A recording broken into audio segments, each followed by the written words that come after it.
Alright, settle in nice and cozy. Dim the lights, maybe grab a warm cup of something delicious. Because tonight we're going on a journey. Not just any journey, but a trip back.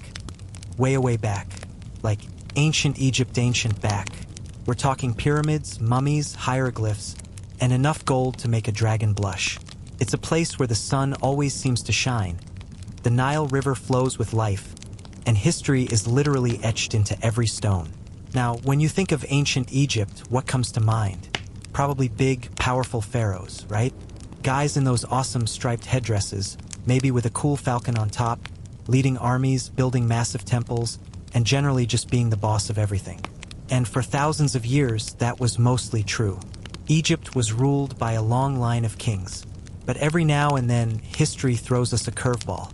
Sometimes, buried deep beneath the shifting sands, in the quiet corners of forgotten tombs and the faded inscriptions of grand temples, you find something truly unexpected. A secret, a whisper, a story that was almost lost forever. And tonight, my friends, we're going to uncover one of the biggest, most amazing secrets of all. Imagine a pharaoh so powerful, so brilliant, so utterly groundbreaking, that after she was gone, people tried to literally erase her from existence. Like, someone went around with chisels and hammers and tried to scratch her out of every single wall, statue, and monument she ever built. Talk about a bad breakup, right? But here's the kicker. This incredible pharaoh wasn't a dude. Nope, this pharaoh was a woman. Her name was Hatshepsut. And if you've never heard of her, don't worry. That's kind of the whole point of our story tonight.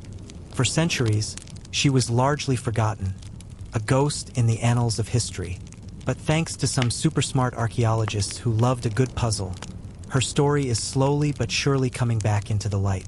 And trust me, it's a story worth hearing. It's got ambition, power, mystery, and a whole lot of, you go, girl, moments. So, who was this incredible woman? How did she, a mere female in a world ruled by men, manage to climb to the very top, to sit on the throne of one of the most powerful empires the world had ever seen? And why did someone try so hard to make sure we'd never know her name? These are the big questions we're going to explore together. Our adventure starts way back in the New Kingdom, a time when Egypt was at its absolute peak. It was a period of wealth, artistic beauty, and serious military muscle. Think of it as Egypt's rock star era. And into this dazzling world, Hatshepsut was born. She wasn't just any girl. She was a princess, daughter of a mighty pharaoh, Thutmose I. So, she started with a pretty sweet deal, right? Born into luxury, surrounded by servants, probably had a pet gazelle or something equally exotic. But even for a princess, life had its rules. Big, ancient, very strict rules. And the biggest rule of all was that pharaohs were men. End of story. Women could be queens, sure. They could be powerful queens, even. They could influence their husbands, raise their sons, and look fabulous doing it. But wear the double crown of Upper and Lower Egypt. Rule over millions of people. Lead the country? No way. That was strictly boys' club stuff. Or so everyone thought. Hatshepsut, however, had other plans. Or maybe destiny had other plans for her. Because circumstances, strange and unexpected, would begin to unfold that would push this princess onto a path no woman had ever dared to walk before. She would not just defy tradition. She would smash it into a million little pieces and build a new path, a new legacy, entirely her own. We'll talk about her parents, the powerful Thutmose I and the royal queen Ahmose, and how her birth set her on a traditional path. We'll imagine her early days in the palace, probably a clever, curious kid, maybe even a little bit of a rebel, soaking up everything around her. Because even as a princess, living behind palace walls, she was clearly absorbing lessons about power, politics, and the gods. Little did anyone know, she was preparing for a role that didn't even exist for a woman. Her story isn't just about a pharaoh. It's about a human being who dared to be different, who carved her own way, and whose very existence challenged the rigid ideas of her time. It's a story about strength, resilience, and the incredible power of a vision. And it's a story that, despite all efforts to bury it, refuses to stay silent. So, let's journey now, back to the sun-drenched banks of the Nile, where the whispers of history carry the name of a forgotten queen. The sands of time have finally decided to give up their secret, and it's time we listened. Get ready to meet Hatshepsut, Egypt's female pharaoh who truly defied tradition. And trust me, you're not going to want to miss a single moment of it. This is just the beginning of our grand adventure. Our historical time machine has just landed. We're in ancient Egypt, specifically during a super exciting period known as the New Kingdom. Imagine this. It's roughly 1500 BC. That's like a really long time ago. Dinosaurs were long gone, thankfully, but humans were really hitting their stride in terms of building cool stuff and getting organized. This wasn't some quiet little village. This was a bona fide superpower of the ancient world. The New Kingdom was basically Egypt's golden age, its peak performance, we're rocking this phase. Pharaohs of this era were big deal warriors, leading massive armies that stretched Egypt's borders far and wide. They were also seriously into construction, building temples so huge they make modern skyscrapers look like Legos. Think of it as a time of serious swagger for Egypt. Gold was flowing, trade routes were booming, and the gods, especially Ammon-Re, were getting some seriously impressive real estate.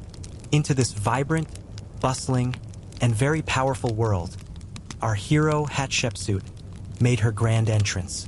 She wasn't born in a barn, that's for sure. This was a palace birth, complete with all the pomp and circumstance you'd expect for a royal baby. Her daddy was none other than Thutmose I, a pharaoh who was a true rock star of his time. He was a war hero, a conqueror, and generally considered one of the toughest dudes to ever wear the double crown. He led his armies deep into Nubia, that's south of Egypt, and even crossed the Euphrates River in Asia, which back then was like going to the moon and back. This guy was a legend. Her mom was Queen Ahmose, and Queen Ahmose wasn't just some trophy wife. She was of true royal blood. This was a big deal. In ancient Egypt, the purity of the royal lineage was super important, especially on the mother's side. So, Hatshepsut got the double whammy. A super powerful warrior dad and a mom with an impeccable royal pedigree. Talk about winning the genetic lottery. She was born with all the right connections, as they say. Now, when a royal daughter was born in ancient Egypt, there were pretty clear expectations. Her main job, ultimately, would be to marry well, usually her half-brother or a close royal relative, and produce an heir, preferably a son, to keep that royal bloodline going strong. She'd be a queen, a powerful queen even, with influence and status. But ruling as pharaoh, leading the country, that was just not on the job description for a woman. It was as unthinkable as, well, me trying to build a pyramid in my backyard. It just didn't happen. But even from a young age, you can imagine Hatshepsut was no ordinary princess. We don't have baby photos or ancient Egyptian report cards, unfortunately, but we can picture her growing up within the lavish palace walls, surrounded by incredible art, learned scribes, and the constant buzz of court life. This wasn't a place where kids were seen and not heard. Royal children were educated, groomed, and prepared for their roles. She would have been exposed to serious religious training from day one. The gods were everything in Egypt, and understanding how to worship them, how to appease them, how to interact with the powerful priests, that was crucial. She'd learned the intricate rituals, the hymns, the stories of creation. This knowledge would become incredibly important later on, trust me. It's like going to divinity school, but with way more gold and incense. Beyond religion, she would have learned about administration. Even as a princess, she would see how the vast Egyptian bureaucracy worked, how scribes kept records, how taxes were collected, how trade was managed. She'd observe her father, the great Thutmose I, in action, making decisions, commanding respect, and managing a kingdom. She'd see the ins and outs of power, the chess game of court politics, the delicate dance of diplomacy. And maybe, just maybe, even as a young girl, Hatshepsut showed flashes of something more. A sharper intellect, a stronger will, a deeper ambition than her royal sisters. Perhaps she asked more questions, understood things faster, or displayed a natural authority that made people listen. While other princesses might have been content with their expected roles, we can imagine Hatshepsut quietly observing, learning, and perhaps even dreaming of something far grander than just being a royal consort. She was being prepared for a significant role, yes, but no one could have guessed just how significant. Her path was supposed to be clear. Be a good princess, marry the heir, have royal babies. A perfectly respectable, powerful, and important life. But as we know, history sometimes likes to throw out the rulebook. And for Hatshepsut, destiny had a much bigger, much bolder, and entirely unprecedented plan in store. A plan that would eventually see her wear the pharaonic crown, defy centuries of tradition, and leave a mark so profound that even those who tried to erase it couldn't fully succeed. But that's a story for another time. For now, just remember this. Hatshepsut was born into the heart of power, with every advantage, and yet, her greatest challenge would be overcoming the very traditions that defined her world. So, Hatshepsut is growing up in the lap of luxury, a princess in the most powerful kingdom of its time. Her dad, Thutmose I, is absolutely crushing it as pharaoh. Seriously, this guy was the real deal. His reign wasn't just about parades and fancy dinners. It was about serious expansion and showing everyone who was boss. He was a celebrated warrior, remember? He didn't just sit on the throne and look pretty. He led his armies himself, which was a pretty big deal. He pushed Egypt's borders further than they'd ever been before. Down south, into Nubia, which was rich in gold and other valuable resources, he stamped Egypt's authority firmly. Up north, into the Near East, he conducted campaigns that made Egypt a force to be reckoned with across the entire region. We're talking about a pharaoh who literally put Egypt on the ancient world map, making it a true superpower. When Thutmose I rode into battle, people knew Egypt meant business. But it wasn't just about swinging swords and conquering lands. Thutmose I was also a massive builder. He understood that a pharaoh's power wasn't just shown through military might, but through monumental architecture. He left his mark on some of Egypt's most famous sites, especially the Karnak temple complex. Imagine building something so huge and impressive that even thousands of years later, people are still trying to figure out how you did it. That was Thutmose I. He added pylons, erected obelisks, and generally made Karnak even more mind-bogglingly grand than it already was. These building projects weren't just about looking good. They were about projecting power, glorifying the gods, especially Ammonius Re, and employing thousands of people, keeping the economy humming. So Hatshepsut is watching all this. She's seeing firsthand what it means to be a powerful pharaoh.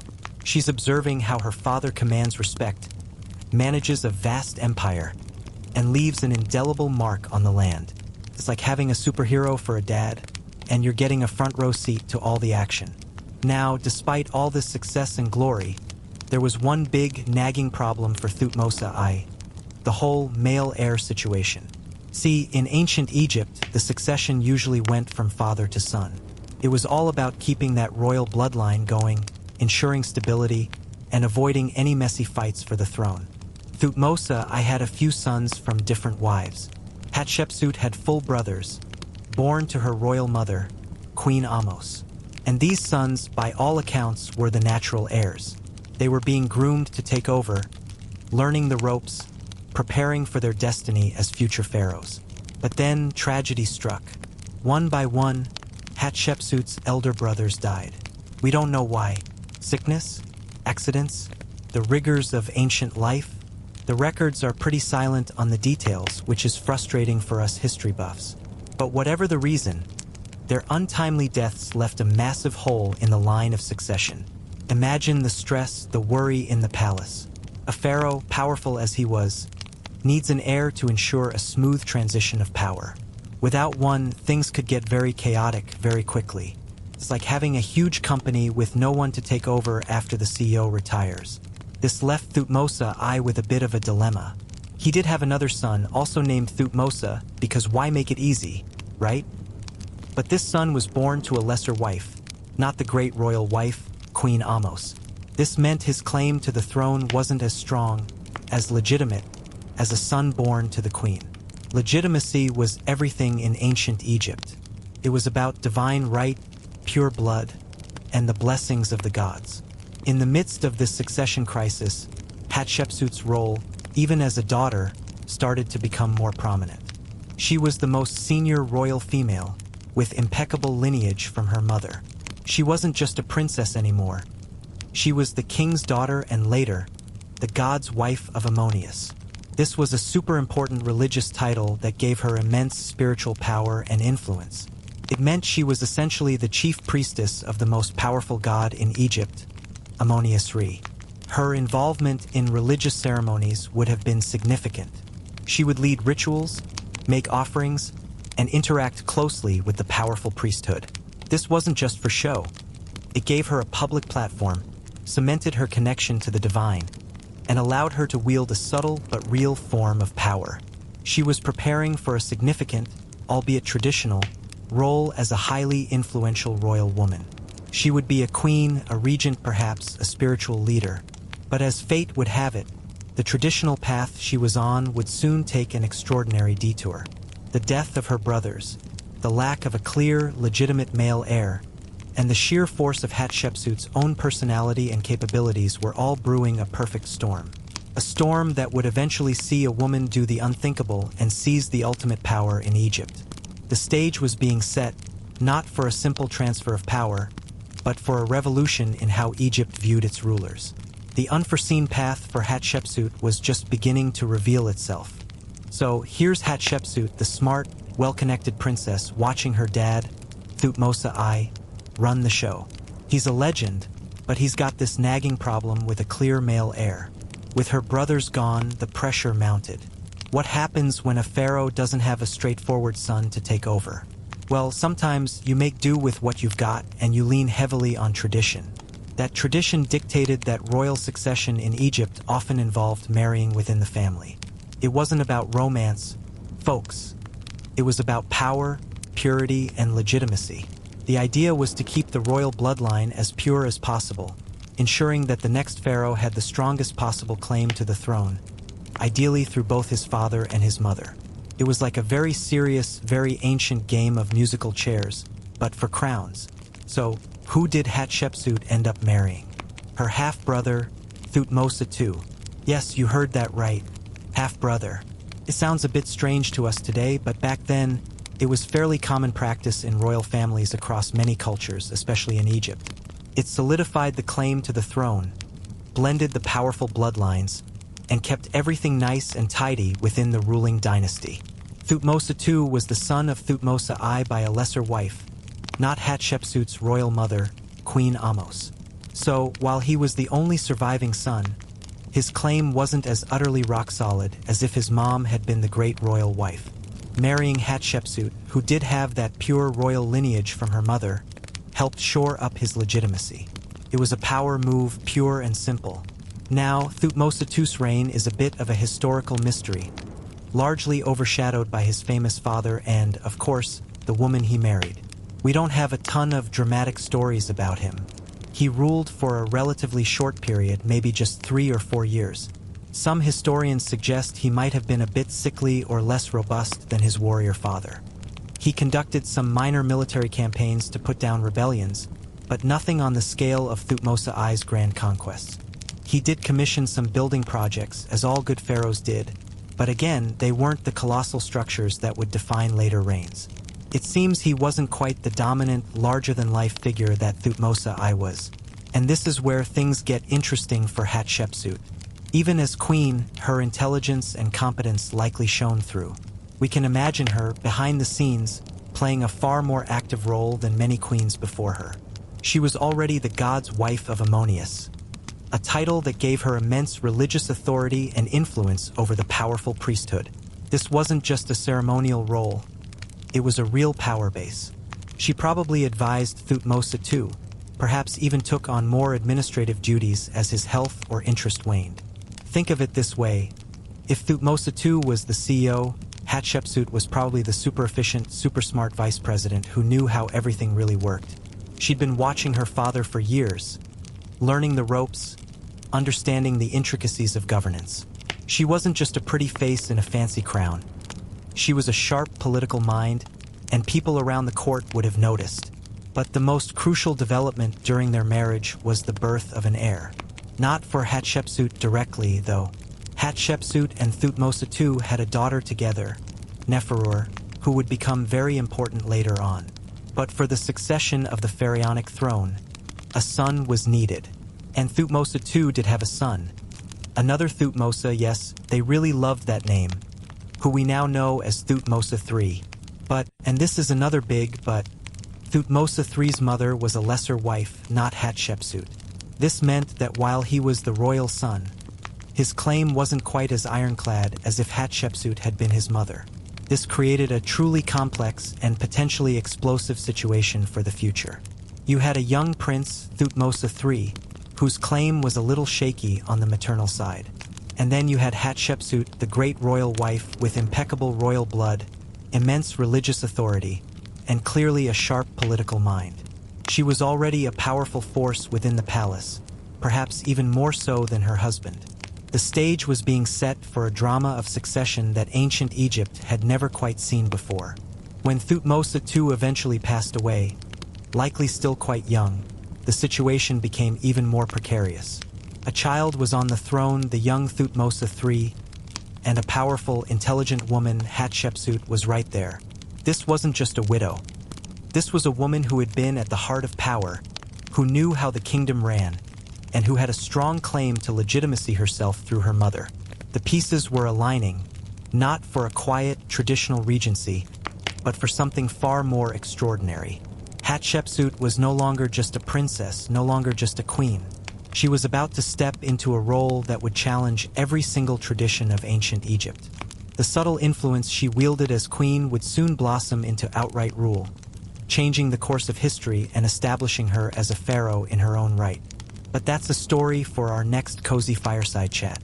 For now, just remember that in the shadows of Thutmose II's brief reign, Hatshepsut's star was already starting to burn much, much brighter. Imagine this dramatic scene. Pharaoh Thutmose II, Hatshepsut's husband and half-brother, is gone. He died relatively young, leaving a huge power vacuum. And who's left to fill it? A little boy, Thutmose III, who was probably just a toddler or a very young child at the time. This kid was literally still playing with his ancient Egyptian action figures when he suddenly became the most important person in the kingdom. Talk about a sudden promotion. He was pharaoh, but obviously he couldn't actually rule. He couldn't sign decrees, lead armies, or decide on major building projects. He couldn't even tie his own sandals, probably. This is where Hatshepsut steps in. As the great royal wife of the deceased pharaoh and the most senior, highest-ranking royal woman with impeccable lineage, she was the obvious choice to rule on behalf of the child king. This role is called a regent. A regent is basically a temporary boss, someone who holds the reins of power until the actual ruler is old enough to take over. It's like having a substitute teacher, but for an entire country. And Hatshepsut was about to become Egypt's most powerful substitute teacher ever. But let's be clear, a female regent holding such significant power was a pretty big deal in ancient Egypt. Like a really big deal. Egypt was, and had always been, a deeply patriarchal society. That's a fancy way of saying it was a man's world. Men were pharaohs, men were priests, men were generals. Women had important roles, absolutely queens, priestesses, mothers, but ruling as the head of state, even temporarily, was almost unheard of for a sustained period. There had been a few queens who ruled in their own right briefly, usually at the end of a dynasty in desperate times, but Hatshepsut's situation was different. She wasn't the last gasp of a dying line. She was at the heart of a powerful, stable dynasty. So, Hatshepsut found herself in a truly unique and challenging position. She wasn't just a regent. She was a female regent in a society that had no clear roadmap for a woman in such a dominant role. This wasn't just about making decisions. It was about navigating centuries of tradition, expectation, and probably more than a few raised eyebrows from conservative courtiers and priests. Imagine trying to run a major corporation when half the board thinks you should be knitting instead. That was kind of the vibe. But Hatshepsut was no shrinking violet. She was smart, she was determined, and she had an incredible sense of her own importance and royal destiny. She understood power and she knew how to use it. Her first task was to consolidate her authority. She couldn't just say, "Hey guys, I'm in charge now." She had to show it. How did she do this? Well, she started by taking on all the traditional duties of a regent. She oversaw the daily administration of the kingdom, made sure the courts were running, kept the trade routes open, and generally ensured that Egypt continued to function smoothly. She surrounded herself with loyal and competent officials, men who believed in her abilities and who saw the stability she brought. Her chief minister, a brilliant man named Senenmut, would become one of her most trusted advisors, but we'll get to him later. He's a whole other fascinating story. She also started to use her religious authority. Remember, she was the god's wife of Ammonius, the chief priestess of Egypt's most powerful deity. This gave her a direct link to the divine, a spiritual power that even many men couldn't claim. She would have presided over important religious festivals and ceremonies, appearing publicly in a position of immense spiritual authority. This wasn't just good PR. It genuinely reinforced her legitimacy in the eyes of a deeply religious populace. If the gods were smiling on her, who were mere mortals to object? Slowly but surely, Hatshepsut began to establish herself as the undeniable power behind the throne. Thutmose III was still the official pharaoh, but everyone knew who was really calling the shots. Her name started appearing more frequently on official documents, alongside Thutmose III's. Her image, even if still depicting her as a queen, began to be portrayed with increasing prominence. She wasn't just managing the kingdom, she was steering it with a firm hand. This period of regency was crucial for Hatshepsut. It allowed her to prove her capabilities, to build a network of loyal supporters, and to gradually prepare the groundwork for her next, truly audacious move. She wasn't content to simply be the power behind the throne. She was a woman of destiny, and she knew that Egypt, despite its traditions, needed a strong, capable ruler. And she was going to be that ruler no matter what it took. The idea of a woman becoming pharaoh was still unthinkable to most. It was like saying the Nile would suddenly flow backward. But Hatshepsut was about to show everyone that the unthinkable was not only possible, but that it could lead to one of Egypt's most prosperous and glorious reigns. The journey from regent to pharaoh was just beginning, and it would involve a truly ingenious rewriting of the rules. So, Hatshepsut is ruling as regent, making all the big decisions for the child king Thutmose III.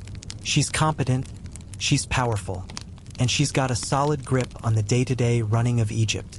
But here's the thing about being a regent. It's supposed to be temporary. Eventually, the little king grows up, and you hand over the keys to the kingdom. That was the expectation. But Hatshepsut, as we're learning, wasn't big on expectations if they didn't suit her. She had tasted power, she was good at it, and she clearly believed she was the best person to lead Egypt. The idea of stepping aside, especially for a young man whose royal lineage wasn't as strong as hers on his mother's side, probably didn't sit well with her. So, she did something truly astounding, something that would send shockwaves through ancient Egyptian society, even if those shockwaves were carefully managed. She decided she wouldn't just be the regent for the pharaoh. She would become the pharaoh herself. This was no small feat, it was the ancient Egyptian equivalent of breaking the internet. For thousands of years, the pharaoh was always a man. It was part of the divine order, the very fabric of their society. To have a woman declare herself pharaoh was, well, unthinkable. So, how did she pull off this seemingly impossible leap from regent to full-blown ruler? She did it with a stroke of genius, a blend of political savvy, strategic propaganda, and a very clever appeal to the gods. Her main strategy was divine justification. She couldn't just say, "I'm the boss now because I said so." That wouldn't fly. She had to convince everyone, the priests, the nobles, and the common people, that her rule was not just legitimate, but divinely ordained. She claimed that the great god Ammonius III himself had chosen her, that her right to rule came directly from the heavens. We'll dive deeper into this divine birth story in the next chapter, but for now, know that it was her ultimate power play. It was basically saying, "Hey, don't blame me. Ammonius III told me to do it." And in deeply religious Egypt, that was a mic drop. Her transition wasn't a sudden, dramatic coup. It was a gradual, carefully orchestrated process. First, she moved from being just a regent to being a co-ruler with Thutmose III. This created a kind of shared power dynamic with her as the senior partner. Then, slowly, she started adopting full pharaonic titles. Not just king's wife or God's wife, but the big ones: king of Upper and Lower Egypt, lord of the two lands, son of Re. Even though she was a woman, she was taking on titles that explicitly used masculine forms. And then came the big one, the regalia. This is where the humor, or at least the visual absurdity, comes in. To truly embody the pharaonic role, she began to be depicted with all the traditional symbols of male pharaohs. The Neme's headdress with the cobra and vulture, the royal kilt, and, perhaps most famously, the ceremonial false beard. Yes, a false beard. Imagine walking around with a fake beard strapped to your chin every day for official business. Hatshepsut embraced it. Initially, her statues and reliefs might have shown her with feminine features but wearing male pharaonic garb. But as her reign progressed, her imagery became increasingly masculine. She was often shown with a strong, athletic build, flat chest, and those distinctly male pharaonic features. Her inscriptions would also use masculine pronouns for her, he rather than she. This wasn't about her actually wanting to be a man. It was about presenting herself in a way that fit the traditional, divine image of a pharaoh. It was a visual and linguistic way of saying, I am Pharaoh and pharaohs are masculine, so I will be depicted as masculine. It was a brilliant, if slightly comical, adaptation. The moment she officially declared herself pharaoh would have been a momentous occasion, a public coronation sanctioned by the powerful priests of Ammonius at Karnak. This wasn't just a simple announcement. It was a grand ceremony, reinforcing her divine right to rule in front of the entire kingdom. It cemented her place as not just a stand-in, but the legitimate, chosen ruler of Egypt. By adopting the titles, the regalia, and the masculine iconography, Hatshepsut wasn't trying to erase her womanhood entirely. She was cleverly manipulating the existing religious and social structures to create a space for herself at the very pinnacle of power. She was saying, I am Pharaoh. I may be a woman, but my divinity and my right to rule transcend gender. It was a bold declaration, a defiance of millennia of tradition, and it marked the beginning of one of ancient Egypt's most prosperous and fascinating reigns. The whispers of power had grown into a roar, and the woman who was born a princess, then became a queen and a regent, had now achieved the ultimate title. She was Hatshepsut, Pharaoh of Egypt, and the world would never be quite the same. The stage was set for a truly golden age, all orchestrated by a woman who refused to stay in her prescribed lane. And how she convinced everyone the gods were on her side. Well, that's an even bigger story we're about to uncover. So, Hatshepsut has done the unthinkable. She's gone from regent to full-blown pharaoh, rocking the false beard and the full pharaonic titles. But it's one thing to declare yourself pharaoh. It's another thing entirely to get everyone to believe it, especially when you're breaking about 2,000 years of tradition. This is where Hatshepsut showed her absolute genius for what we'd call today public relations or propaganda. She didn't just rule. She meticulously crafted a story, a narrative so compelling that it legitimized her unprecedented reign. Her masterstroke was the divine birth story. This wasn't some quiet rumor. This was a full-scale, heavily advertised, carved into stone epic. She claimed that she wasn't just born of her earthly parents, Thutmose I and Queen Ahmose, but that she was the direct, chosen daughter of the supreme state god, Ammonius Re. Here's how the story, as depicted on the walls of her mortuary temple at Deir el-Bahari, goes.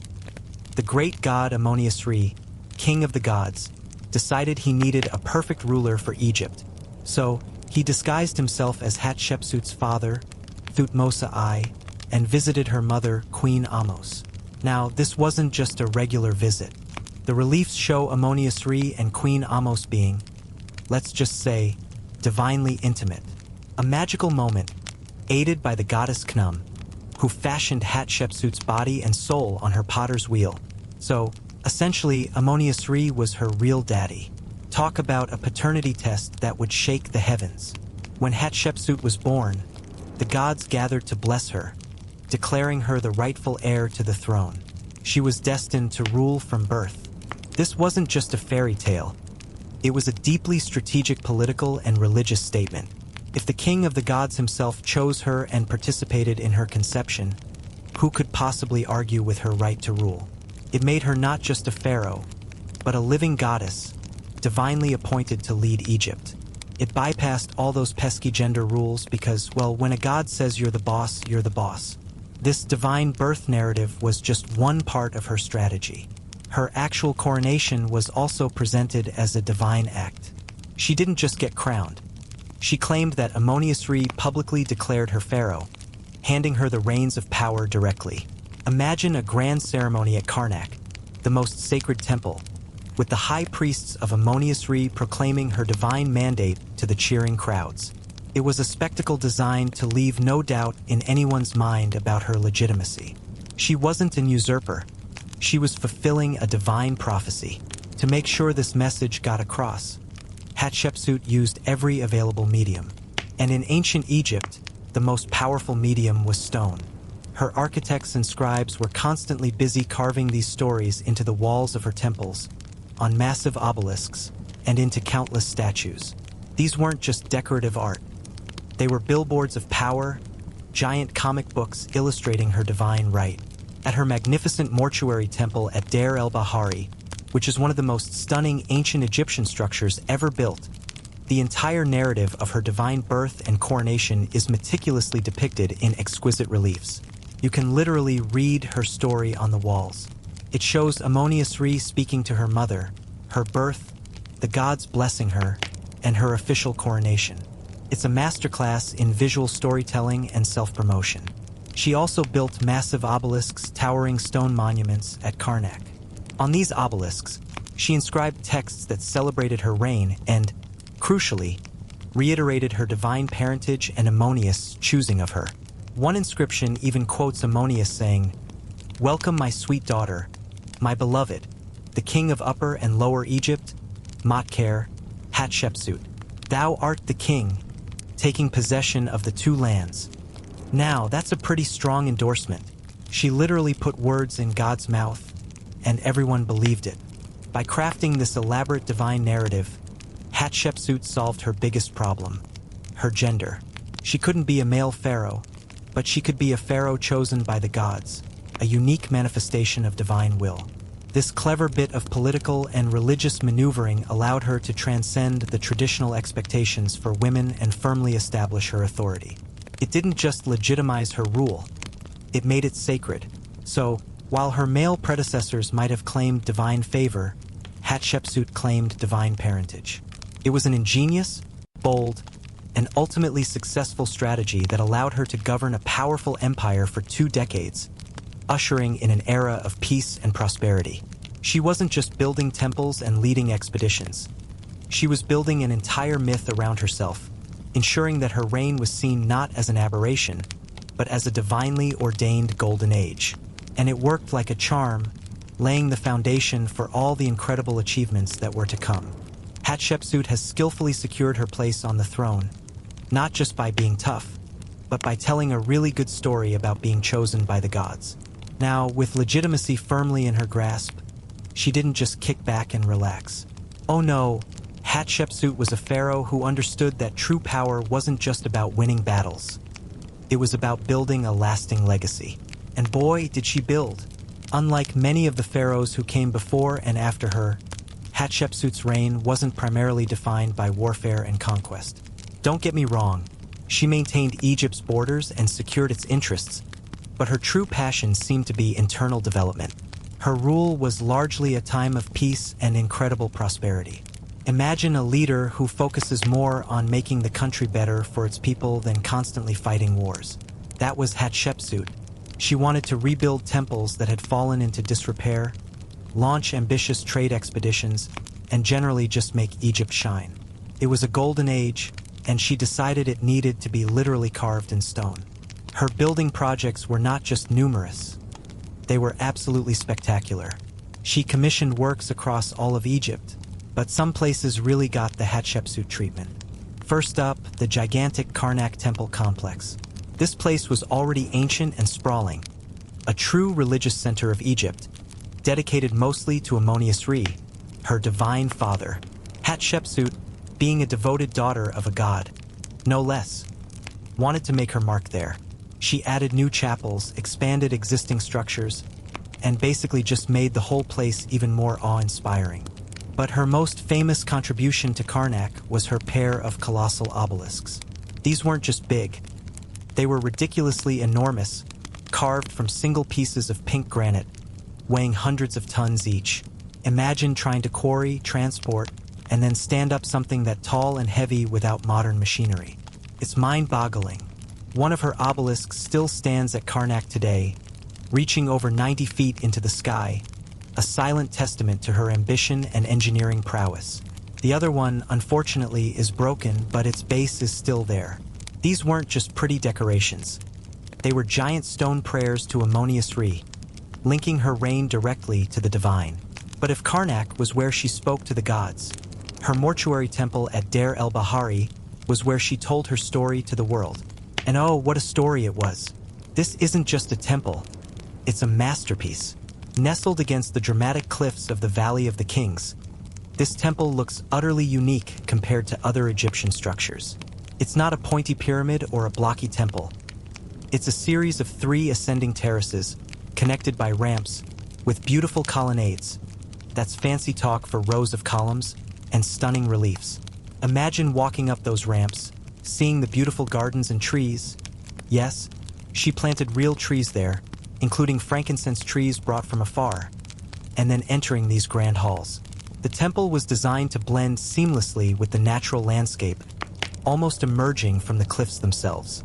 It was meant to be a perfect resting place for her spirit and a place where her cult could be celebrated after her death. Everywhere you looked in this temple, there were messages. The walls were covered in those vivid reliefs we talked about earlier, telling her divine birth story, her coronation, and most famously, her epic trade expedition to the land of Punt. More on that exciting adventure later. It was a narrative carved in stone, meticulously detailing her legitimacy, her piety, and her incredible achievements. It was her personal autobiography, written for eternity. The symbolism in her architecture was incredibly powerful. Her buildings weren't just grand. They were designed to reinforce her divine connection and her unchallenged power. The sheer scale and beauty of these projects spoke volumes about Egypt's prosperity under her rule. It took immense resources, skilled labor, and highly organized administration to pull off these feats. Hatshepsut proved that a female pharaoh could not only maintain the traditions of Egypt, but elevate them to new, unprecedented heights. She was not just building structures. She was building an image of a glorious, divinely sanctioned reign. Her building program was a massive undertaking, reflecting not only her personal ambition but also the stability and wealth of Egypt during her time. It created jobs, stimulated the economy, and left behind a physical legacy that would awe people for thousands of years. From the towering obelisks of Karnak to the serene beauty of Deir el-Bahari, Hatshepsut's architectural wonders stand as eternal monuments to a pharaoh who built more than just stone structures. She built a reign of glory that defied all expectations. And speaking of incredible feats, her famous voyage to the mysterious land of Punt is up next, an adventure that truly put Egypt on the ancient world's map. Hatshepsut, the pharaoh who built more than just temples, understood that a great kingdom also needed great stuff. And sometimes the best stuff wasn't found in Egypt. It was found far, far away, in mysterious, exotic lands. This desire for rare and precious goods led her to launch one of the most famous and ambitious expeditions in ancient history, the voyage to the land of Punt. Now, Punt was legendary. It was this almost mythical place, often called God's Land, brimming with incredible riches that the Egyptians absolutely coveted. Think of it as the ancient equivalent of a super high-end luxury goods store, but you had to sail for weeks to get there. What were they looking for? Oh, just frankincense and myrrh trees, which produced resins essential for incense, super important for religious rituals and smelling good.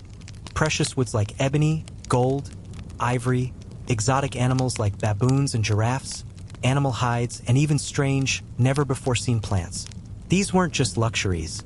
Some of them were crucial for religious practices and royal display, cementing Egypt's status as a wealthy and powerful empire. But getting to Punt was no easy feat. It was located somewhere along the coast of the Red Sea, probably in modern-day Eritrea or Somalia. This wasn't a quick trip down the Nile.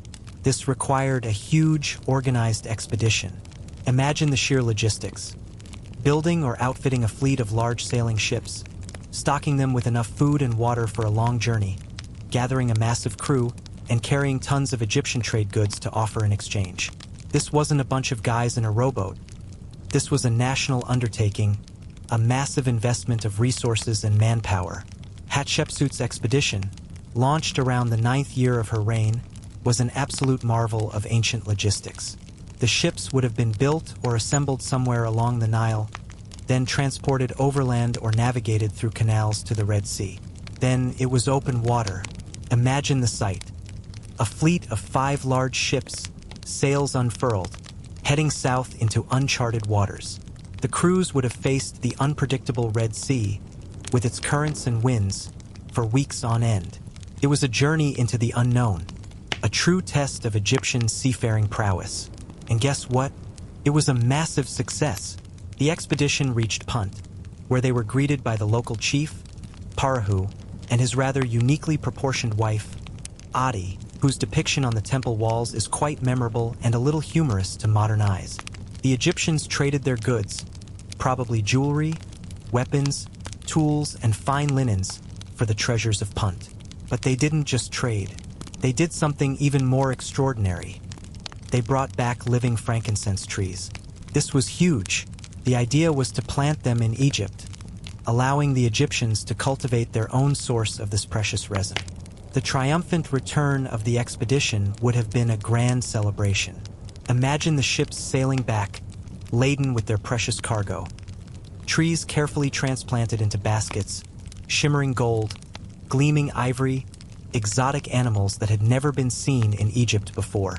It would have been a spectacle of wealth and successful enterprise, a huge feather in Hatshepsut's cap. And where did she document this incredible achievement? You guessed it, on the walls of her magnificent mortuary temple at Deir el-Bahari. The reliefs detailing the Punt expedition are some of the most famous and detailed in all of ancient Egyptian art. They show the ships sailing, the strange houses of Punt elevated on stilts, the Punitis people, the trading scenes, and the precious goods being loaded onto the Egyptian vessels. You can almost feel the excitement and wonder through the carvings.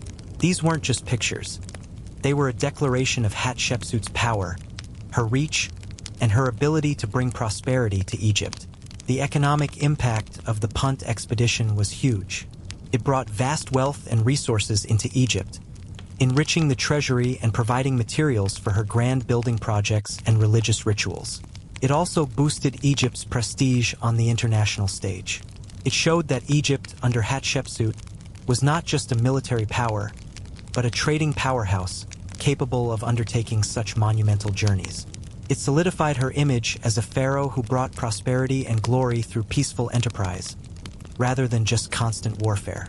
So, the voyage to Punt wasn't just a shopping trip for Hatshepsut. It was a masterstroke of economic policy, a triumph of exploration, and a powerful piece of propaganda. It showed that Hatshepsut was a pharaoh of vision, courage, and immense capability, willing to push the boundaries of what was possible to enrich her beloved Egypt. It was a story told in stone, a testament to a queen who truly made her mark on the world. Being a pharaoh isn't a one-person job. Even Hatshepsut, with all her divine backing and personal brilliance, couldn't run an entire empire by herself. She needed a team, a group of loyal, smart, and efficient officials to help her manage everything from taxes to temples. And Hatshepsut, being the shrewd ruler she was, surrounded herself with some seriously talented people. These were the folks who made the gears of government turn, keeping Egypt humming along during her prosperous reign. At the very top of her team, her absolute MVP, was a man named Senenmut. If Hatshepsut had a right-hand man, it was definitely him. Senenmut's story is almost as fascinating as Hatshepsut's in its own way, because he didn't start out as a big shot. He rose from relatively humble origins, not from a noble family, to become one of the most powerful men in Egypt. This tells you something important about Hatshepsut. She recognized talent and loyalty regardless of background. She wasn't afraid to promote someone based on their skills. Senenmut held so many titles it's hard to keep track. He was overseer of the granaries of Ammonius, overseer of the White House, that's the treasury, chief steward of Ammonius, overseer of all royal works, and perhaps most tellingly, chief steward of the king's daughter Neferur. Basically, he had his fingers in every pie. He was in charge of the royal estates, the building projects, the treasury, and even the upbringing of Hatshepsut's daughter Neferur. He was her chief architect, her economic advisor, her close confidant, and possibly even something more. Ah, the something more part. This is where historians get to have a little fun.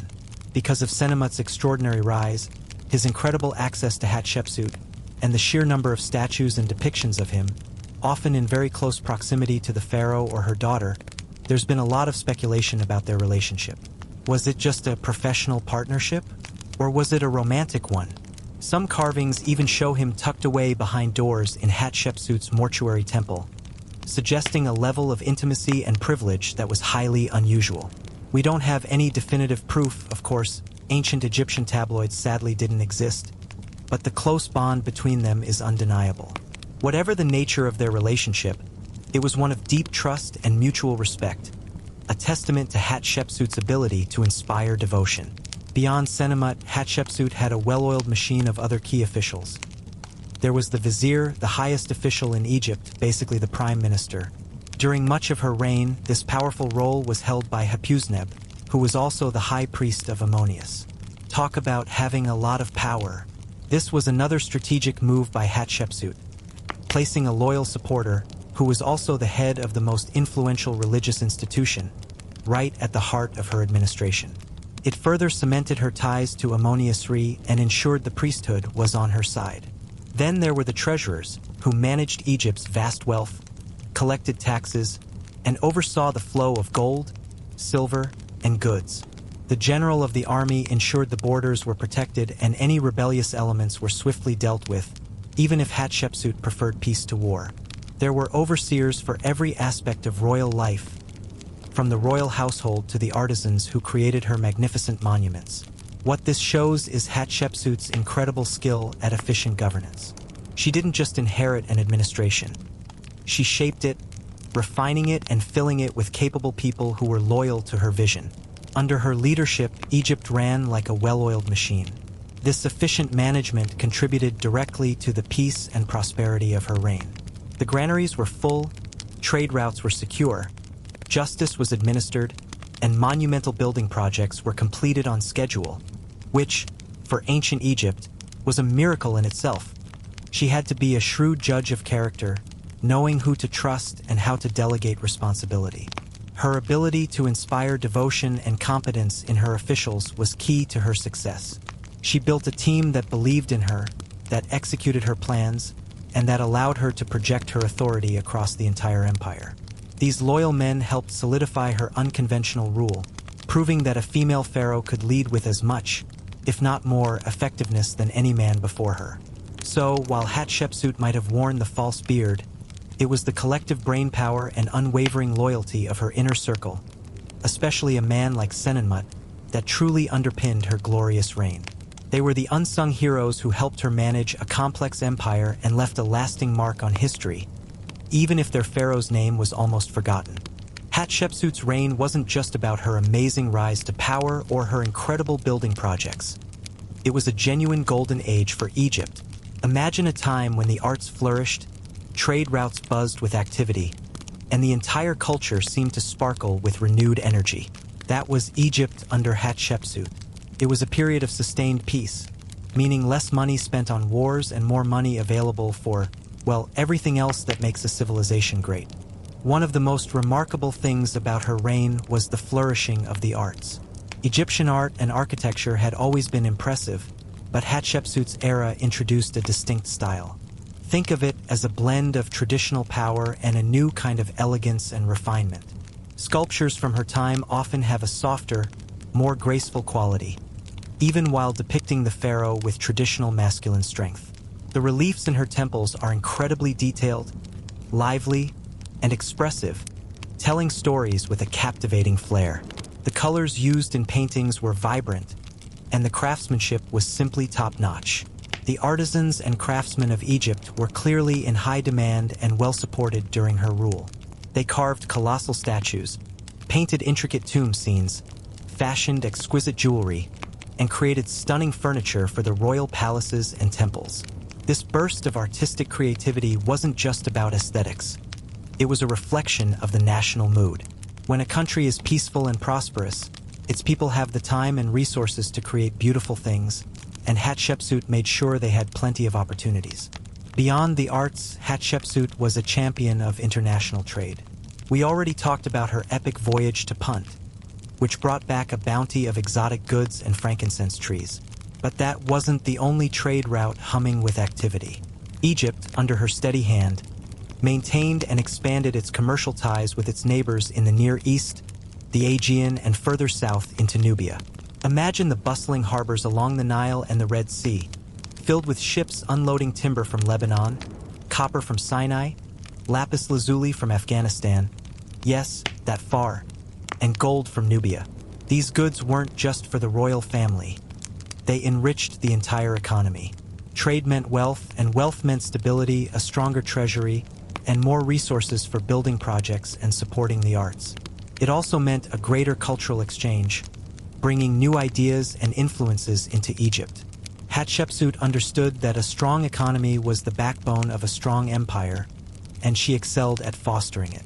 Of course, religion remained at the absolute core of Egyptian culture, and Hatshepsut was deeply pious. Her entire claim to the throne was based on her divine connection to Ammonius-Re. So, it's no surprise that she invested heavily in the cult of Ammonius. Her building projects, especially at Karnak and Deir el-Bahari, were primarily dedicated to glorifying this supreme deity. Festivals honoring Ammonius would have been grand, public affairs, cementing the bond between the pharaoh, the gods, and the people. Her reign reaffirmed the importance of religious devotion and ensured the priests of Ammonius continued to hold immense power and influence. It was a symbiotic relationship. The priests legitimized her, and she lavished wealth upon their temples. So, what was daily life like for ordinary Egyptians under Hatshepsut? While we don't have their diaries, we can infer quite a bit. With peace prevailing, fewer men would have been conscripted into the army, meaning more hands for farming and other trades. The booming economy meant more jobs, both in construction and trade. The full granaries and secure trade routes likely meant a relatively stable food supply and access to goods, which meant less hardship for the average person. Of course, life in ancient Egypt was still tough by modern standards. But under Hatshepsut, there was likely a sense of security, pride, and opportunity. Her emphasis on building projects would have provided employment for thousands, from quarry workers to sculptors. The general prosperity would have trickled down, allowing for a relatively comfortable existence compared to times of war or instability. In essence, Hatshepsut cultivated an environment where Egypt thrived. She proved that a female pharaoh could not only lead with authority but could also usher in an era of profound cultural and economic flourishing.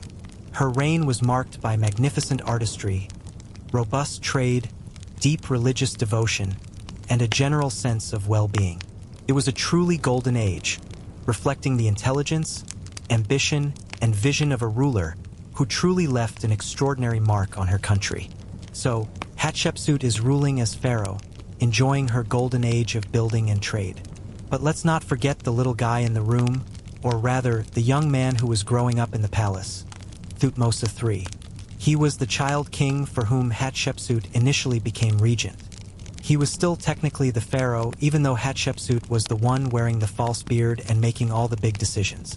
This created a unique situation, a co-regency, where two pharaohs ruled at the same time. As Hatshepsut's reign progressed, Thutmose III wasn't just sitting around playing ancient Egyptian video games. He was maturing, growing from a boy into a young man. Under Hatshepsut's tutelage, or at least, under the guidance of her administration, he would have received an extensive education befitting a future pharaoh. He would have been schooled in history, religion, administration, and crucially, military strategy. While Hatshepsut was busy with temples and trade, Thutmose III was probably hitting the archery range and learning how to command chariots. The co-regency was a fascinating balancing act. On official monuments, Both Hatshepsut and Thutmose III were sometimes depicted side by side, each wearing the pharaonic regalia. Their names would appear together in inscriptions. This was all about maintaining the illusion of a smooth, legitimate transfer of power and showing a unified front. However, it was pretty clear who the senior partner was. Hatshepsut held the ultimate authority, her name usually appearing first, her projects being the most prominent. Think of it like a band with two lead singers, but one of them always gets the bigger solo. Hatshepsut was definitely getting the bigger solo. While Hatshepsut was focused on internal development, building, trading, and generally making Egypt awesome, Thutmose III was being groomed for a different kind of reign. He was a natural military leader, and as he grew older, he would have been given more and more responsibility in the army. We know from later records that he had a real passion for warfare and strategy. Perhaps Hatshepsut, recognizing his talents, allowed him to gain practical experience in military matters, even if she herself preferred peace. It was a smart way to keep him engaged, to prepare him for the future, and perhaps to divert his ambition into a less challenging for her direction. But here's where the unspoken tension comes in. Imagine being Thutmose III. You are, by birthright, the pharaoh. But for years, your aunt/stepmother has been the one calling all the shots, building all the monuments, and basking in all the glory. You're growing up, you're capable, you're ready to lead, but you're still playing second fiddle. Even if Hatshepsut was a good ruler, even if she treated him well, there had to be an underlying feeling of being sidelined, of waiting in the wings. It's like being the crown prince who's been ready to rule for years, but your mom just keeps finding new hobbies instead of retiring. We don't have any records of open conflict or rebellion from Thutmose III during Hatshepsut's lifetime. She was simply too powerful, too legitimate, thanks to that divine birth story, and too well supported by her loyal officials. Thutmose III was probably smart enough to play the long game. He waited, he learned, he built up his military experience, and he bided his time. It's a testament to Hatshepsut's political skill that she managed this delicate co-regency for so long, keeping her ambitious nephew in check without any recorded overt power struggles. The co-regency itself lasted for well over a decade, a surprisingly long time for such an unusual arrangement. It showed that Hatshepsut was not just a temporary ruler. She was deeply entrenched, and her power was undeniable.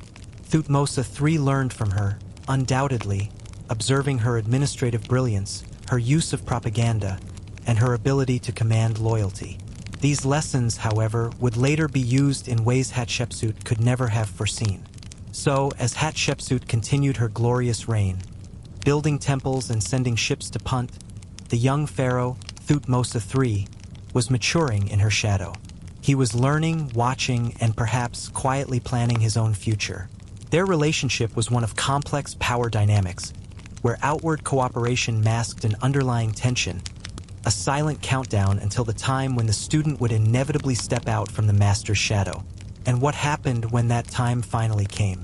Well, that's where the story takes a very interesting and somewhat sad turn. Hatshepsut's reign, a glorious period of peace, prosperity, and unparalleled construction, lasted for about 22 years. That's a pretty good run for any pharaoh, especially one who completely rewrote the rulebook. But like all stories, even the most amazing ones, hers had an end. Sometime in the 16th century BC, the powerful female pharaoh passed away. The mystery surrounding her death is one of the more intriguing parts of her story, and it's something modern science has actually helped us shed some light on. For centuries, nobody really knew what happened to her body. Her tomb had been found, but it was empty, just another piece of the puzzle of her deliberate erasure from history. However, in 2007, a team led by the famous Egyptian archaeologist Zahi Hawass made a truly incredible discovery. They identified a mummy found years earlier in a humble side chamber of a tomb as that of Hatshepsut. How did they do it? Well, imagine a pharaoh going to the dentist. It turns out Hatshepsut had a missing molar and a wooden box found in her temple, bearing her name and containing a mummified liver and a tooth, provided the crucial match. The tooth fit perfectly into the mummy's jaw. It was like finding a piece of a jigsaw puzzle that unlocks the whole picture. Once her mummy was identified, scientists could use modern techniques to learn more about her. Examinations suggested she was in her 50s when she died, and tragically, she suffered from several health issues. Evidence pointed to her having diabetes, severe arthritis, and, most likely, bone cancer that had spread throughout her body. It seems she might have even been using a carcinogenic skin lotion, perhaps prescribed for a skin condition, which could have contributed to her cancer. So, it wasn't some dramatic assassination or battlefield injury. It appears Hatshepsut succumbed to natural causes, albeit likely painful ones. It's a sad end for such a dynamic figure, but it also paints a very human picture of a pharaoh facing the same health struggles as anyone else. Her preparations for the afterlife, as you'd expect for a pharaoh, were extensive. She had commissioned a magnificent tomb in the Valley of the Kings, the exclusive burial ground for pharaohs. It was designed to be grand, secure, and ready to ensure her passage into the eternal afterlife. She also had 2 sarcophagi prepared, one for herself and one for her father, Thutmose I, whom she had moved into her tomb to be closer to her. This showed her devotion to her lineage and her belief in joining her divine father in the next world. Upon her death, the transition of power appears to have been remarkably smooth, at least initially. Thutmose III, who had been co-ruling with her for over a decade, officially assumed full power as the sole pharaoh. There's no evidence of immediate chaos or a struggle for the throne. It seems that Hatshepsut's careful planning and the strong administration she had built ensured stability. Her passing was likely mourned by her loyal officials and those who had prospered under her reign. But for the most part, Egypt continued its daily rhythms under its new sole ruler. At the moment of her death, Hatshepsut would have been remembered as a highly successful pharaoh. She had brought unparalleled prosperity to Egypt, initiated grand building projects that rivaled any before her, and launched ambitious expeditions that brought wealth and prestige. Her claim to the throne, though unconventional, had been firmly established through her divine narrative and 2 decades of effective rule. She had broken the mold, proven that a woman could govern a great empire, and left behind a legacy of achievement that was plain for all to see. However, the story doesn't end there. In fact, it's just about to take a very dark and mysterious turn. Because despite all her accomplishments, despite her divine mandate and her powerful reign, someone decided that Hatshepsut's memory needed to be wiped clean from history. Her successor, the very man who had co-ruled with her, would soon initiate a campaign of erasure so systematic and thorough that it would take thousands of years for her name to be whispered once more. Why? The motives are complex, but the impact was profound. The glorious reign of Hatshepsut was about to enter a long, silent shadow, a shadow that we will explore next. So Hatshepsut is gone. Thutmose III, the young pharaoh who had co-ruled with her for years, is now the undisputed ruler of Egypt. Everything seems stable, the transition was smooth, and life goes on. But then, something truly bizarre and rather sinister began to happen years after Hatshepsut's death. It wasn't immediate, but around 20 years into Thutmose III's sole reign, a systematic campaign began to erase Hatshepsut from history. This wasn't just forgetting. This was a deliberate, concentrated effort to wipe her name, her image, and her very existence from the historical record. Archaeologists call this damnatio memoriae, which is a fancy Latin term meaning condemnation of memory. It's basically the ancient equivalent of hitting the delete button on someone's entire life. Every place Hatshepsut had carved her name, every statue she had commissioned, every relief depicting her glorious reign, someone went around with chisels and hammers and meticulously tried to destroy or deface it. Imagine the sheer scale of this effort. Hatshepsut had built so much, left her mark on countless temples and monuments across Egypt. To systematically target all of them would have required a massive, organized undertaking, a dedicated team of workers spending years chipping away at stone. It's mind-boggling to think about. Her colossal statues were toppled and smashed. Her cartouches, the oval outlines containing her royal name, were chiseled out. Her images were recarved to show Thutmose I, Thutmose II, or even Thutmose III himself, pretending they were the ones who built these grand structures. Her obelisks at Karnak were not destroyed, but they were encased in stone walls, effectively hiding them from view. It was as if she had never existed. But why? This is the million-dollar question, and historians have debated it for centuries. There are a few main theories. 1. Political necessity. This is perhaps the most widely accepted reason. Thutmose III might not have hated Hatshepsut personally. Instead, he might have needed to remove the precedent of a successful female pharaoh. Hatshepsut had proven that a woman could rule Egypt for 2 decades, and rule it well.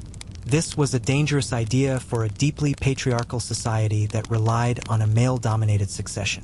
By erasing her, Thutmose III could reinforce the traditional order, ensuring that only men would be seen as legitimate rulers in the future. It was a way to protect the long-term stability and traditional values of the pharaonic system. It was less about personal revenge and more about political future-proofing. 2. Personal vengeance. This is the more dramatic theory, and it's easy to imagine. Thutmose III spent years in Hatshepsut's shadow. He was the rightful pharaoh, but she was the one in charge. Perhaps he resented being sidelined, even if he didn't show it during her lifetime. Once she was gone, and he was securely on the throne, maybe he finally decided to express that resentment.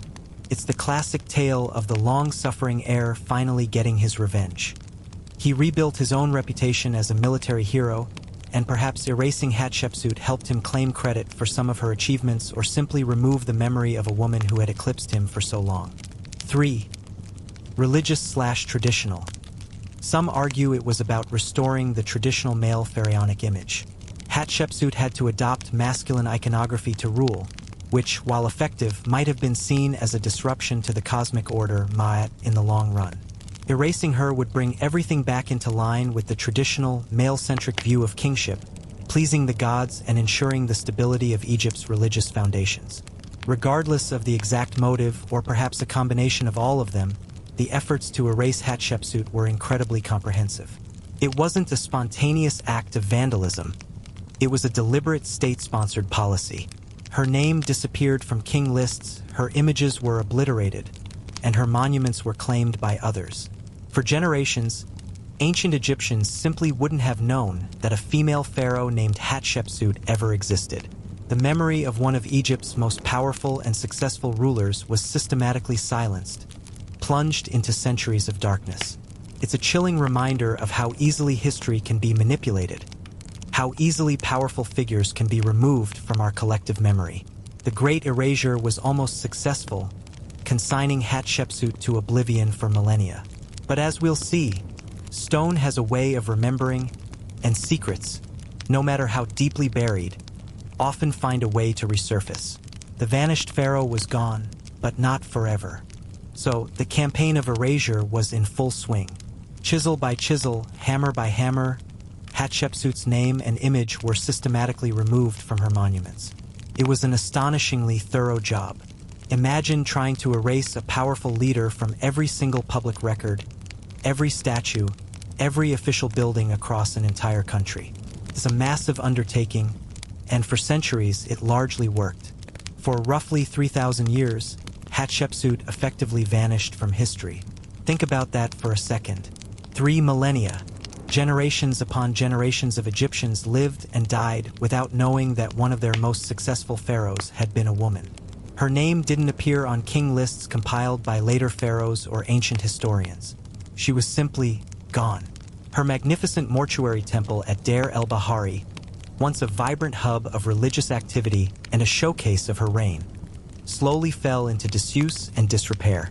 The beautiful reliefs that told her divine birth story and her epic voyage to Punt were defaced, her image chipped away. Colossal statues of her, once standing proudly, were toppled into ravines, broken into pieces, or buried under sand. Her grand obelisks at Karnak were encased in masonry, hidden from sight, like a secret message tucked away in a wall. For later generations of Egyptians, and for the ancient Greek and Roman historians who visited Egypt centuries later, these defaced monuments were just mysteries. They saw grand structures, but the original dedications and the true builder's name were missing or altered. Imagine visiting the Sphinx today, but all the inscriptions that tell us who built it were scraped off or replaced with someone else's name. It would be a monumental puzzle, a riddle etched in stone. And that's exactly what Hatshepsut's remaining monuments became. The lost story of Hatshepsut is truly a tragic one, from a historical perspective. Here was a woman who achieved something utterly unprecedented, who ruled with intelligence and grace, and whose reign brought immense prosperity. Yet, her accomplishments, her very identity, were deliberately suppressed. It's a chilling reminder of how fragile historical memory can be, and how easily a powerful narrative can be hijacked or destroyed by those who follow. Her story was not just forgotten, it was actively erased. But here's the thing about stone. It's really hard to completely destroy. Even with chisels and hammers, traces remained. Sometimes, the chiseling wasn't deep enough, and faint outlines of her original cartouches could still be seen beneath the new inscriptions. Sometimes, statues were too big or too well hidden to be completely obliterated. Fragments would lie buried in the sand, waiting. It was like trying to clean up glitter. No matter how hard you try, there's always a little bit left behind. And those tiny bits of glitter, those persistent clues, were what eventually allowed her story to resurface. The people who undertook the erasure campaign might have thought they had succeeded completely. They might have believed that Hatshepsut would remain a nameless, forgotten queen, a mere footnote in the life of Thutmose III. But they underestimated the enduring power of stone and the relentless curiosity of future generations. The true tragedy wasn't just that her name was forgotten, but that her example was lost. For 3 millennia, there was no prominent female pharaoh in the official history, no woman to point to as a successful ruler in her own right. Her story could have inspired countless others, but it was locked away, a secret kept by the desert sands and the defaced stones. But the silence, as powerful as it was, could not last forever. The desert, which had swallowed her memory, would eventually begin to give up its secrets. The ancient monuments, once riddles without an answer, would slowly start to speak again. And the lost story of Hatshepsut, the pharaoh who defied tradition and then was almost completely forgotten, would eventually begin its slow, exciting journey back into the light. It would take the advent of a whole new science, the birth of Egyptology, to finally uncover the truth about the vanished pharaoh. And that, my friends, is where our next chapter begins. For thousands of years, Hatshepsut was a ghost in the machine of history, a phantom pharaoh whose name was almost entirely erased. But secrets, especially big, juicy historical ones, have a funny way of bubbling back to the surface. It took a long time, but eventually humanity developed a new kind of curiosity and a scientific approach to understanding the past. This new era, starting in the late 18th and early 19th centuries, was the advent of Egyptology. Imagine a time when ancient Egypt was still largely a mystery. Hieroglyphs were just pretty pictures that no one could read. Massive ruins lay half-buried in sand, hinting at incredible stories, but the language to unlock them was lost. It was like having a fantastic novel in front of you, but it's written in a code you don't understand.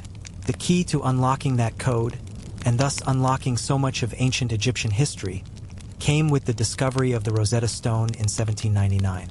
This isn't directly about Hatshepsut, but it's crucial for her story's rediscovery.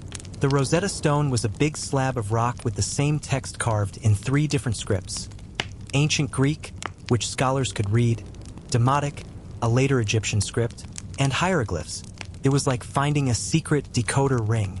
A brilliant French scholar named Jean-François Champollion spent years cracking the code, and by 1822, he announced he had deciphered hieroglyphs. Suddenly, the voices of the ancient Egyptians, silent for millennia, could speak again.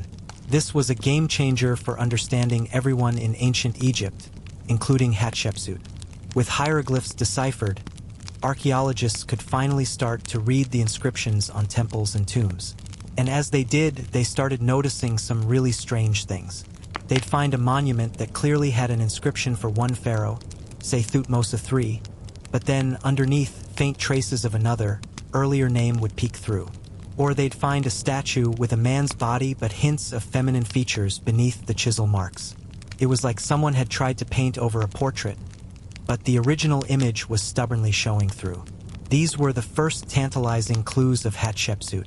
One of the real heroes of Hatshepsut's rediscovery was a Swiss Egyptologist named Edouard Naville. In the late 19th century, he was working at Deir el-Bahari, Hatshepsut's magnificent mortuary temple.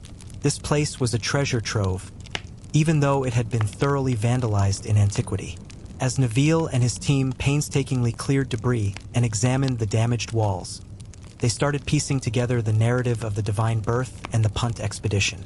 And everywhere, he found traces of a female pharaoh, her name carefully chiseled out, often replaced with Thutmose I, II, or III. It was a slow, painstaking process. Naville and later, the famous British archaeologist Howard Carter, yes, the same guy who found Tutankhamun's tomb, spent years excavating and restoring Deir el-Bahari. They dug through rubble, reassembled broken statues, and carefully studied the defaced inscriptions. It was like being a detective gathering tiny pieces of evidence from a very old, very elaborate crime scene. As they worked, the truth began to emerge. They realized that a powerful female pharaoh had been deliberately erased from the monuments. They started finding her original name, Hatshepsut, peeking through the later additions. The scattered fragments of her magnificent statues, once thought to belong to male pharaohs, were painstakingly reassembled, revealing her unique features, sometimes feminine, sometimes masculine-coded, but always distinctly Hatshepsut. The discovery of Hatshepsut wasn't a single aha moment like finding a complete tomb. It was a gradual, thrilling process of realization. Imagine the excitement as scholars slowly pieced together the puzzle. Wait a minute. These inscriptions talk about a female pharaoh, but she's wearing a beard, and her name was chiseled out everywhere. This is unprecedented. The magnitude of the erasure and the audacity of the woman who had provoked such an effort slowly dawned on them. Suddenly, a massive gap in Egypt's king lists began to fill. A whole new chapter of the new kingdom opened up. The phantom pharaoh was no longer a phantom. Hatshepsut was finally, after millennia of enforced silence, brought back to life by the tireless work of archaeologists and scholars. Her story, once buried under sand and silence, could now be told again, shedding light on a remarkable woman who defied tradition and left an indelible, if initially hidden, mark on history. It was a testament to the fact that even the most powerful attempts to erase the past can ultimately fail when faced with curiosity and determination. After thousands of years of being a historical ghost, Hatshepsut has finally reclaimed her rightful place in the annals of history. Thanks to those dedicated archaeologists, her story is no longer a forgotten whisper in the desert winds. It's a powerful voice, speaking across millennia. Her restoration to prominence is more than just correcting a historical record. It's about understanding the true, rich tapestry of ancient Egypt. Her impact on Egypt during her lifetime was immense. She brought nearly 2 decades of unprecedented peace and prosperity to the land of the Nile. While other pharaohs were constantly waging war, Hatshepsut focused on making Egypt richer and more beautiful from within. She rebuilt temples, initiated grand new construction projects that employed thousands, and reinvigorated trade routes, bringing exotic goods and wealth back to the country. The magnificent Karnak temple complex and her stunning mortuary temple at Deir el-Bahari stand as eternal testaments to her vision and power. She left Egypt stronger, wealthier, and more aesthetically vibrant than she found it. But Hatshepsut's legacy extends far beyond her immediate impact on ancient Egypt. For us, in the modern world, she stands as an extraordinary symbol of female leadership and defiance against tradition. In a world that was overwhelmingly patriarchal, where the idea of a woman ruling as king was simply unthinkable, she didn't just break the rules. She rewrote them. She navigated a complex political landscape, used ingenious propaganda, and ultimately proved that gender was no barrier to effective, powerful rule. She truly shattered the glass ceiling of her time, proving that women were just as capable, if not more so, of leading an empire. Her story resonates so strongly today because it speaks to universal themes. It's about ambition, determination, and the courage to challenge societal norms. In our ongoing conversations about gender equality, leadership roles for women, and overcoming obstacles, Hatshepsut's life offers a powerful historical precedent. She reminds us that women have always possessed the capacity for great leadership, even when history has tried to silence their achievements.